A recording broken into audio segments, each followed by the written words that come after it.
My शोर के 8वें episode की शुरुआत में हम देखते हैं कि फान व्यू के घर के बाहर खड़ा था और वो बार बार उसके लगाए हुए नए लॉक के ऊपर पासवर्ड डाल ही रहा था, लेकिन वो लॉक खुल ही नहीं रहा था। लेकिन तभी वहाँ पर काम करने वाला आदमी आ जाता है और फान से कहता है कि तुम यहाँ पर क्या कर रहे हो, तुम कौन हो। और फान उससे कहता है यहाँ पर जो आदमी रहता है यू, मैं उससे मिलने के लिए आया हूँ। लेकिन वो काम करने वाला उससे आदमी कहता है कि यू कल रात काफी देर से आया है और आज सुबह ही वो बाहर भी चला गया, तुम्हें उसे फोन करना चाहिए। और फान उसे थैंक यू बोलता है। आगे हम देखते हैं कि फान व्यू को कॉल करता है, लेकिन वो उसका कॉल उठा नहीं रहा था, जिसकी वजह से वो काफी ज्यादा सैड मूड लेकर उसके दोस्त के क्लब में बैठा हुआ था। और उसका दोस्त भी उसे कहता है कि छोड़ो यार, इतना मत सोचो और मेरे साथ ड्रिंक करो। और आगे हम देखते हैं कि फान उसके ऑफिस के केबिन के बाहर भी खड़ा था और वो बार बार उसका केबिन खटखटाता जा रहा था और उसका नाम भी पुकार रहा था। लेकिन तभी वहाँ पर एक और एम्प्लॉय आ जाता है और फान से कहता है कि आप व्यू से मिलने के लिए आए हैं, वो उसकी कंपनी में नहीं है, तो यहाँ आए हुए भी काफी ज्यादा समय हो गया है। और आगे हम देखते हैं कि फान उसकी बिल्डिंग के नीचे खड़ा था और उसे कॉल करा जा रहा था। तो दूसरी तरफ हम देखते हैं कि वो फिर से बहुत ज्यादा ड्रिंक करने लगा था और उसका दोस्त भी उसे रोकता है ड्रिंक करने से। और आगे हम देखते हैं कि वो उसकी घर के लिफ्ट के यहाँ पर भी खड़ा था। लेकिन तभी वहाँ का काम करने वाला एम्प्लॉय फिर से आता है और उसे कहता है कि तुम फिर से पर आ गए, या तुम पूरी रात यहाँ पर उसका इंतजार कर रहे थे।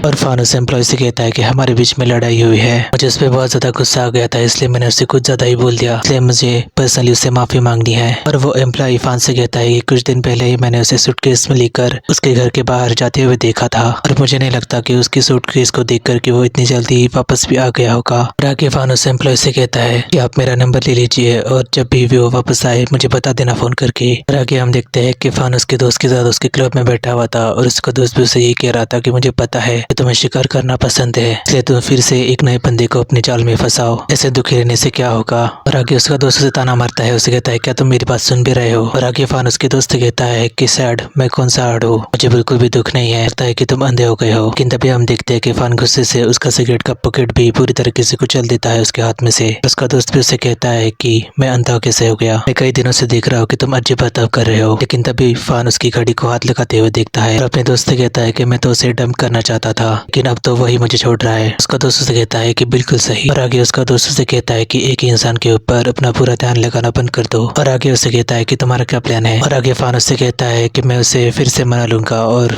बहुत पूरी तरीके से उसे फिर से छोड़ दूंगा। और आगे उसका दोस्त उसे कहता है उसे सच्चाई उस लड़की ने बताई थी, तो तुम उसके साथ क्या करने वाले हो। और आगे फान उससे कहता है कि उसे बस डराओ, अगर हमने ज्यादा कर दिया तो मैं यू को कभी भी नहीं खोज पाऊंगा। और आगे उसका दोस्त उसे ताना मारता है कि वो पिछले जन्म में जरूरी तुम्हारा कर्जदार रहा होगा, इसलिए तुम यहाँ से इतना परेशान कर रहे हो। लेकिन तभी उसका दोस्त उसे कहता है कि अगर उसने तुम्हारी तरफ फिर से देखा भी नहीं तो तुम उसे कैसे मनाओगे फिर से। और आगे फान उसके मन में यही कहता है कि मुझे ऐसा क्यों लग रहा है कि वो मुझे बचाने के लिए आया है। लेकिन तभी फान उसका मोबाइल चेक करता है और अपने दोस्त से कहता है कि मुझे पता है कि मुझे क्या करना है, तुम मुझसे दूर रहो। और आगे हम देखते हैं कि वो अपने घर वापस आ जाता है, लेकिन तभी उसके सामने फान आ जाता है और उससे कहता है कि आखिर मैं क्या करूँ जिसके बाद तुम मुझे फिर से विश्वास करोगे और हमारा रिश्ता पहले की तरह हो जाएगा। और आगे फान उससे कहता है कि अगर मैं सच्चा नहीं होता तो मैं बार बार तुम्हारे घर क्यों आता तुम्हें देखने के लिए, जिसकी वजह से तुम मुझसे खफा हो। मैंने तुम्हें बताया कि पूरी रात में तुम्हारी देखभाल कर रहा था। और वह उससे कहता है कि तुमने पहले मेरा ट्रस्ट क्यों नहीं किया, और जब मैं पूरी तरीके से तुम पर विश्वास कर रहा था तुमने मुझे रिकॉर्ड किया उस हालत में और तुम बार बार उसे देखते रहे। और आगे वह उससे कहता है कि उस दिन भी तुमने मुझे घर इसलिए छोड़ा था क्योंकि तुम मेरे साथ गेम्स खेल रहे थे। और आगे वह उससे कहता है कि तुम मेरा वीडियो एक बार देख चुके थे, लेकिन फिर भी तुम इसे बार बार क्यों देख रहे थे। और आगे फान उससे कहता है कि वो मेरे हार्ड डिस्क में अचानक से आ गई थी वो क्लिप,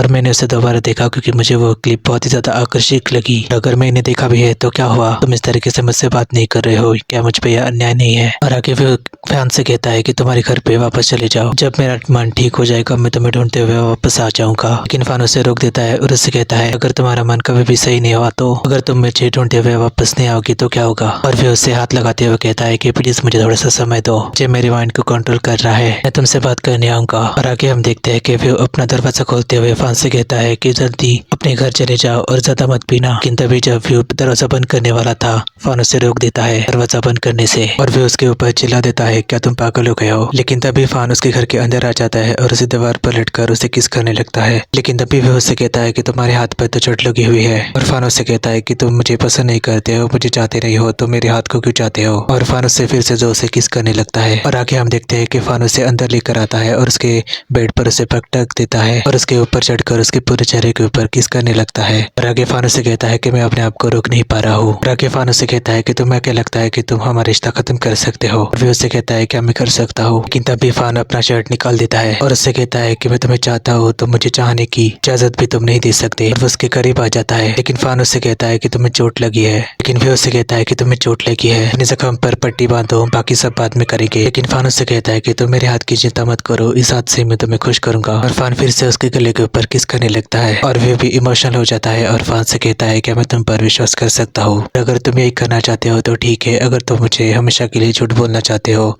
तो मुझसे झूठ बोलते रहो, लेकिन आगे से तुम इस बात का ख्याल रखना कि मुझे सच्चाई पता न चले। मैं ज्यादा नहीं कर सकता, लेकिन मेरी भी एक बॉर्डर है। और आगे फ्यू फान से कहता है कि अगर तुम्हें मुझे झूठ बोलना ही है फिर ठीक है, तुम मुझसे झूठ बोलते रहो, लेकिन मुझे पता मत चलने दो और तुम्हारे लिए मैं यही कर सकता हूँ, क्या तुम मेरे लिए इतना कर सकते हो। और फान से कहता है कि मैंने तुमसे झूठ नहीं बोला, मुझे मत छोड़ो। लेकिन फान से कहता है मुझे नहीं छोड़ रहे हो है ना। और फ्यू भी उससे कहता है कि नहीं, तुम्हें नहीं छोड़ रहा, तुम वापस आ जाओ। और फान से कहता है कि फ्यू तुम बहुत ही ज्यादा क्रूएल हो। और आगे वो उससे कहता है कि तुम मुझे जाने के लिए कहते हो और मैं चला जाता हूँ, और आगे तुम मुझे वापस आने के लिए बोलते हो और मैं वापस भी आ जाता हूँ, हमारे बीच में तुम्हें ही सब कुछ तय करना है। और वे उससे कहता है क्या तुम वापस आ रहे हो। और फान उससे कहता है कि हाँ मैं वापस आ रहा हूँ, मैंने तुम्हें 3 दिनों से नहीं देखा है, मुझे तुम्हें देखने का बहुत ही ज्यादा मन कर रहा था, मैं तड़प रहा था तुम्हारी याद में। और आगे हम देखते हैं कि फान फ्यू को किस करने लगता है और फ्यू भी उसे किस करता है। और आगे फ्यू अपने मन में ही कहता है कि तुमने मुझे जो भी कहा है वो सब कुछ झूठ है, लेकिन जब मैंने तुमसे कहा था कि मैं तुमसे प्यार करता हूँ तो वो सच था। और आगे फान भी अपने मन में ही कहता है कि मैं तुमसे प्यार करता हूँ, मुझे तुमसे बहुत सारा प्यार है। और वो दोनों ही एक दूसरे को बहुत ही पैशनेटली किस करते रहते हैं। और आगे हम देखते हैं कि गाड़ी गेट पर ही रुक जाती है और फिर फान से कहता है कि तुम मुझे यहाँ पर छोड़ सकते हो, अगर लोगों ने मुझे तुम्हारे साथ देख लिया तो अच्छा नहीं होगा। और फान उससे कहता है कि ठीक है, मैं तुम्हारी प्रतिष्ठा को ठेस नहीं पहुंचने दूंगा। वापस जाता हूँ और चारों ओर चक्कर लगाकर वापस आ जाता हूँ ऑफिस में। लेकिन वे उससे कहता है कि आज पूरे दिन मुझे मीटिंग्स है, तो मेरे आसपास अगर तुम घूमते रहोगे अच्छा नहीं होगा, जब मेरा काम खत्म हो जाएगा तो मैं तुम्हारे साथ आ जाऊंगा। और आगे फान कहता है कि ठीक है, तुम अपना काम करो, मैं भी अपने ऑफिस में ही रहूंगा। और आगे फान उससे कहता है कि मैं उसी कमरे में रहूंगा जिसमें जाली लगी हुई है, जिस दिन तुम मुझे पर लेकर गए थे, मुझे तुमसे 3 दिनों की भरपाई करनी है। और फ्यू पे उसे छोते हुए कहता है कि ठीक है, लेकिन तभी जब फ्यू गाड़ी से नीचे उतरने वाला था फान उसे रोक देता है और उसे कहता है कि मुझे मीठी किस दे दो। लेकिन वे उसके करीब आकर उससे कहता है कि हम अभी रास्ते पर खड़े हैं, अपने आप पर कंट्रोल करो। और वो गाड़ी से उतर जाता है। और आगे हम देखते हैं कि वो अपनी मीटिंग में बिजी था, लेकिन तभी वहाँ पर फान आ जाता है, उन सब से माफी मांगता है, उन सबसे कहता है कि मैं फिर से कुछ देर बात करना चाहता हूँ मेरे ऑफिस में। लेकिन वे उससे कहता है कि अभी मैं मीटिंग में हूँ। लेकिन तभी उसका बॉस उसे रोक देता है और फिर से कहता है कि तुम चले जाओ, मीटिंग हम संभाल लेंगे। लेकिन तभी हम देखते हैं कि वो दोनों ही फान के ऑफिस में एंटर करते हैं। लेकिन तभी फान व्यू को जोर से दरवाजे के ऊपर पटक देता है और उसे किस करने लगता है और उसे कहता है कि अभी 2 मिनट नहीं हुए हैं। लेकिन व्यू उसे रोकने लगता है और फान उसे कहता है कि तुम भूल गए मैंने गाड़ी में तुमसे क्या कहा था, तुमसे 3 दिनों की वसूली जरूर करूंगा। लेकिन व्यू उसे कहता है कि मैंने तुमसे कहा था कि मेरे आसपास मत भटकना जब मेरी मीटिंग शुरू होगी। लेकिन फान उसे कहता है कि मैं तो बस तुमसे ब्याज वसूल रहा हूँ। और अगर आगे फान उसे कहता है कि तुम आज दोपहर भी बाहर जा रहे हो, मैं वहाँ पर भी आ जाऊंगा। लेकिन व्यू उसे कहता है कि नहीं, रात को ठीक है। और आगे फान उसे कहता है कल वीकेंड है तो मैं तुम्हें कहीं पर लेकर जाना चाहता हूँ। लेकिन फान उसे बताने से इनकार कर देता है कि वो उसे कहाँ पर लेकर जाना चाहता है। और आगे फान उसे कहता है कि मैं इस प्लान को काफी दिनों से बना रहा था, लेकिन तुम्हें कुछ दिनों से मुझे इग्नोर कर रहे थे तो मुझे मौका नहीं मिला तुम्हें बताने का। और फिर से कहता है कि ठीक है, मैं आज रात ही अपना सारा काम पूरा कर दूंगा। और फान उसे कहता है कि ठीक है, तुम अपना काम करो, और वो वहाँ से बाहर चला जाता है। और उसके जाने के बाद फिर को भी अच्छा लगता है जो फान ने उसके साथ किया था, और वह हंस देता है और मीटिंग करने के लिए फिर से चला जाता है। और अगली सुबह हम देखते हैं कि वो दोनों ही एक बुद्धिस्ट टेम्पल में आ जाते हैं। आगे हम देखते हैं कि फान ने फ्यू के मॉम के लिए उस टेम्पल में ऑफरिंग्स करके रखी थी। और आगे फान उसे कहता है तुमने मुझे कब्रिस्तान में बताया था कि समय के कारण तुम यहाँ पर आ नहीं पाते हो, तो तुम्हें जब तुम्हारी मॉम की याद आती है तो तुम कहाँ पर जाओगे, इसलिए मैंने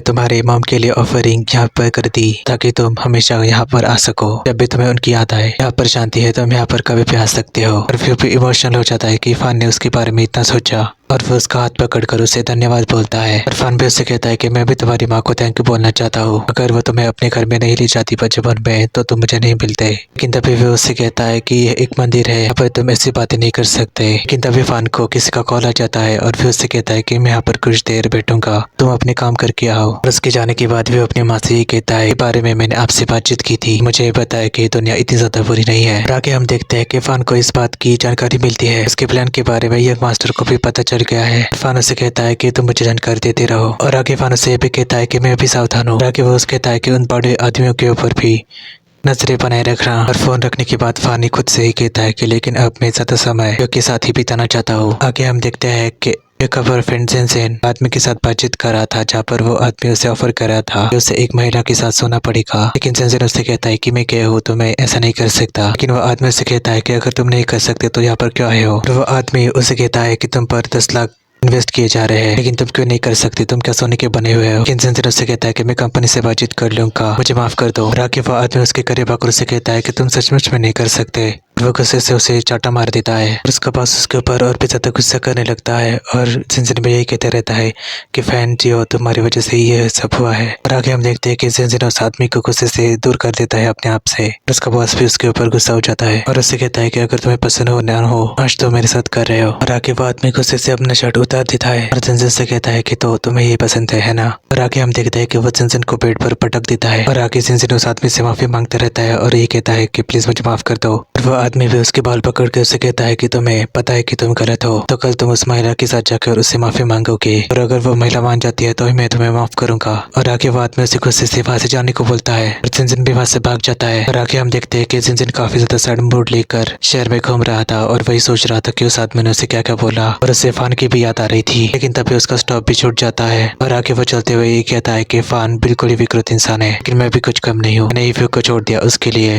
और अब तो उसके साथ कोई और भी आ गया है और इन सब में तो मैं ही जोकर बन गया। और वही सब सोचते सोचते वो क्योंकि घर के बाहर आ जाता है और आगे वो जोरों से उसका दरवाजा खटखटाने लगता है। लेकिन तभी दरवाजा खुलता है, उसके सामने फान खड़ा था बिना शर्ट के। जेनजेन पे उसे कहता है कि आप यहाँ पर क्या कर रहे हैं मिस्टर फान। और आगे हम देखते हैं कि फान यू के साथ इंटीमेट हो रहा था, लेकिन तभी फिर उसे कह रहा था मुझे लगता है कि किसी ने दरवाजा खटखटाया है। लेकिन फान उसे कह रहा था कि मत रोको प्लीज, लेकिन वैसे कहता रहता है कि कोई मदद के लिए आया होगा। और फान उसे कहता है कि ठीक है मैं दरवाजा खोलता हूँ। और आगे हम देखते हैं कि जेनजेन फान के ऊपर बहुत ज्यादा गुस्सा हो जाता है और उसे कहता है कि अगर तुम्हें मुझे कोई प्रॉब्लम है तो मेरे साथ आओ और मुझे बताओ, व्यू को परेशान मत करो। और आगे हम देखते हैं कि वहाँ पर व्यू भी आ जाता है और जेनजेन फान से ये कहता है मैंने तुम्हारे दिए हुए सारे गिफ्ट लौटा दिए हैं। और आगे जेनजेन उसके ऊपर गुस्सा हो जाता है और उससे कहता है कि आखिर तुम्हें चाहिए क्या। और जेनजेन उसे भी कहता है कि हमारा रिश्ता अब खत्म हो चुका है। और व्यू भी अपने मन में यही सोचता है कि आखिर जेनजेन को इसे फैन को जानता है। लेकिन तभी जेनजेन की नजर उसके और व्यू के टूटे हुए फोटो के ऊपर जा देती है और फान भी उस टूटे हुए फोटो को देखकर बोलता है कि खराब किस्मत। लेकिन तभी फान व्यू को भी देखता है और जेनजेन से कहता है कि तुम यहाँ पर क्या लिखने के लिए आए हो। और जेनजेन व्यू को देखकर कहता है कि आखिर आप दोनों कर क्या रहे हैं। और आगे जेनजेन उसके ऊपर चिल्ला देता है और उसे कहता है कि ये आपके घर पे क्या कर रहा है।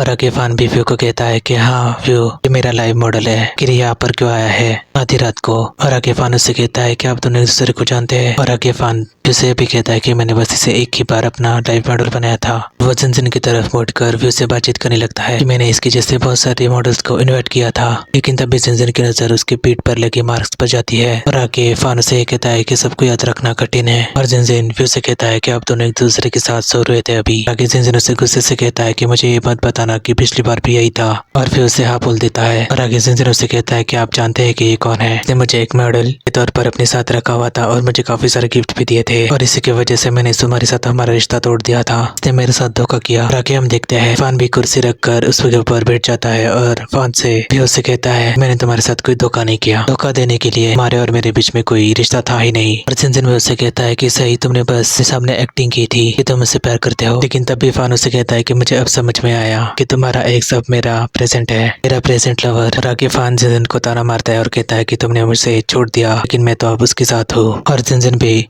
व्यू से कहता है कि ऐसा नहीं हो सकता, ये सच नहीं है। और आगे जेनजेन व्यू से कहता है कि इसके बातों के ऊपर विश्वास मत करो, मुझे तुम्हारे साथ ऐसा नहीं करना चाहिए था, इसके लिए तुम्हें मुझे नहीं छोड़ना चाहिए था, ये एक बहुत ही ज्यादा विकृत इंसान है। लेकिन तभी व्यू जेनजेन के करीब आ जाता है और उसे कहता है कि तुम शांत हो जाओ। और व्यू उसे चॉकलेट लाकर देता है और उसे कहता है इसे खा लो वरना तुम बेहोश हो जाओगे। और व्यू से यही कहता है कि फान उसे ताने मत मारो, ये ज्यादा सुन नहीं सकता है और ये तो तुम्हारा मॉडल था तो उसका ख्याल तुम्हें रखना चाहिए। और व्यू वहां से जाने लगता है लेकिन फान फिर से जेनजेन को ताना मारने लगता है। और आगे हम देखते हैं कि व्यू अपने कमरे में आता है और दरवाजा बंद कर देता है और रोने लगता है। और व्यू अंदर आने के बाद यही कहता है कि बेड को देखते हुए वासना के कारण मैं भी अंधा हो गया था, मैंने खुद से और दूसरों से झूठ बोला। और वो रोता ही रहता है जोर जोर से। और आगे हम देखते हैं कि व्यू बाहर आ जाता है और फान को उसका शर्ट दे देता है और उसे कहता है कि कपड़े पहनो। और व्यू भी आकर उनके साथ बैठ जाता है और उसे कहता है कि मैं तुम दोनों से सवाल पूछूंगा अगर सही से जवाब नहीं मिला तो तुम दोनों यहाँ से चले जाओ। और आगे भी उससे पूछता है कि फान तुमसे मॉडल के रूप में मिला था तो क्या उसने तुम्हारा नाम पूछा था? उसका बॉयफ्रेंड उससे कहता है कि हाँ। और आगे भी वो फान से कहता है क्या तुमने इसे गिफ्ट दिए थे? और फान भी कहता है कि हाँ मैंने दिए थे, लेकिन बस थैंक्स कहने के रूप में। ये मेरे लिए काफी ज्यादा छोटी चीज है, कुछ भी मांगा नहीं था। और आगे भी फान से कहता है उस दिन जब जिनजिन